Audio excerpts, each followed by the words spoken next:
କରଞ୍ଜିଆ ପଞ୍ଚାୟତ ସମିତିର ସ୍ୱତନ୍ତ୍ର ବୈଠକ ବିକଶିତ ଗାଁ ବିକଶିତ ଓଡ଼ିଶା।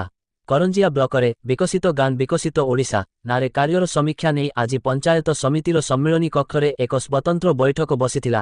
ଏଥିରେ କରଞ୍ଜିଆ ବିଧାୟକ ପଦ୍ମ ଚରଣ ହାଇବୁରୁ, କରଞ୍ଜିଆ ବ୍ଲକ ଅଧ୍ୟକ୍ଷା ସୁଭଦ୍ରା ମାରାଣ୍ଡି, ଉପାଧ୍ୟକ୍ଷ ଛତିଶ ଚନ୍ଦ୍ର ମହାନ୍ତ, କରଞ୍ଜିଆ ବିଡିଓ ପ୍ରଦ୍ୟୁମ୍ନ କୁମାର ନାୟକ, କେନ୍ଦୁଝର ସାଂସଦ ପ୍ରତିନିଧି ଦେବେନ୍ଦ୍ର ମହାନ୍ତ, ଗ୍ରାମ ପଞ୍ଚାୟତ ଉନ୍ନୟନ ଅଧିକାରୀ ସୁଶାନ୍ତ କୁମାର ସାହୁ, ସହକାରୀ ଯନ୍ତ୍ରୀ ସୈୟଦ ଅମଜାଦ ଅଲିଙ୍କ ସମେତ ସମସ୍ତଟି ପଞ୍ଚାୟତର ସରପଞ୍ଚ ଓ ସମିତି ସଭ୍ୟମାନେ ଯୋଗ ଦେଇଥିଲେ।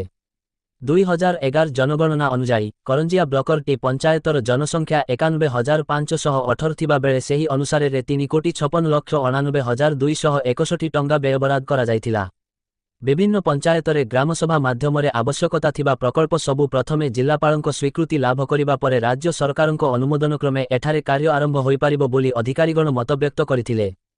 ତେବେ ନିର୍ବାଚିତ ପ୍ରତିନିଧିମାନେ ଏହି ପ୍ରକଳ୍ପ କାର୍ଯ୍ୟ କାହା ନାମରେ ଓ କିଏ କରିବ ବୋଲି ପଚାରିଥିଲେ। ସରକାରଙ୍କ ନିର୍ଦ୍ଦେଶ ମତେ ଏହା କାର୍ଯ୍ୟକାରୀ ହେବ ବୋଲି ଅଧିକାରୀବୃନ୍ଦ ଉତ୍ତର ରଖିଥିଲେ। ଅନ୍ତୋଦୟ ଆବାସ ଗୃହ ସମ୍ପର୍କରେ ମଧ୍ୟ ଏଥିରେ ଆଲୋଚନା ହୋଇଥିଲା।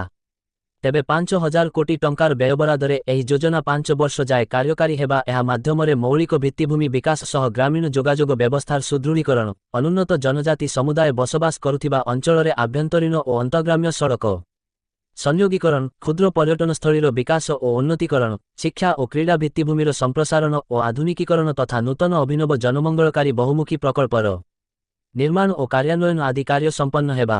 ସୂଚନାଯୋଗ୍ୟ, ରାଜ୍ୟ ପଞ୍ଚାୟତିରାଜ ଓ ପାନୀୟ ଜଳ ବିଭାଗ ଆନୁକୂଲ୍ୟରେ ସମୃଦ୍ଧ ଓଡ଼ିଶାର ନୂତନ ପରିଭାଷା ବିକଶିତ ଗାଁ ବିକଶିତ ଓଡ଼ିଶା କାର୍ଯ୍ୟକ୍ରମ ଖୋର୍ଦ୍ଧା ଜିଲ୍ଲା ଜଙ୍କିଆ ମିଳି ଷ୍ଟାଡିୟମରେ ମୁଖ୍ୟମନ୍ତ୍ରୀ ମୋହନ ମାଝୀ ଗତ ଫେବୃଆରୀ ମାସ 5 ତାରିଖରେ ଶୁଭାରମ୍ଭ କରିଥିଲେ। ମୟୂରଭଞ୍ଜ ଜିଲ୍ଲା କରଞ୍ଜିଆରୁ ବି ଦିବ୍ୟେନ୍ଦୁ ଶେଖର ଅଙ୍କ ରିପୋର୍ଟ।